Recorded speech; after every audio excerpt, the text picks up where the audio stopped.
أعوذ بالله من الشيطان الرجيم بسم الله الرحمن الرحيم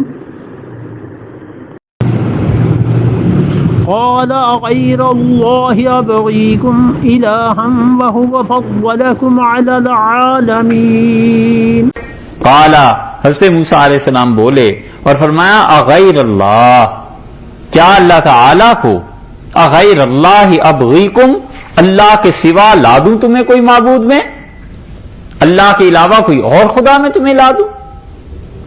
مجھ سے یہ شرک کی تمنا کرتے ہو؟ یہ ہے جلال. اغیر اللہ ابغیکم الہن، مجھ سے مانگتے ہو کوئی اور خدا لا دوں؟ تمہیں خیال نہیں آتا وہ ہوا، حالانکہ اللہ کی ذات نے فضلکم، تمہیں فضیلت بخشی ہے علی العالمین، جہان پر. اللہ نے سب جہان پر تم کو بزرگی دی، بجائے اس کے کہ اس کا شکر ادا کرو تم کسی اور چکر میں ہو. تم کہتے ہو شرک شروع کر دو اور کسی اور کے ساتھ عبادت کسی اور کی اور تعلق کسی اور کے ساتھ. اللہ کو مانو، اللہ نے تمہیں فضیلت دی ہے. اور پھر حضرت موسیٰ علیہ الصلوۃ والسلام نے وہ چیز یاد دلائی جو پہلے پارے میں بھی کئی بار گزر چکی.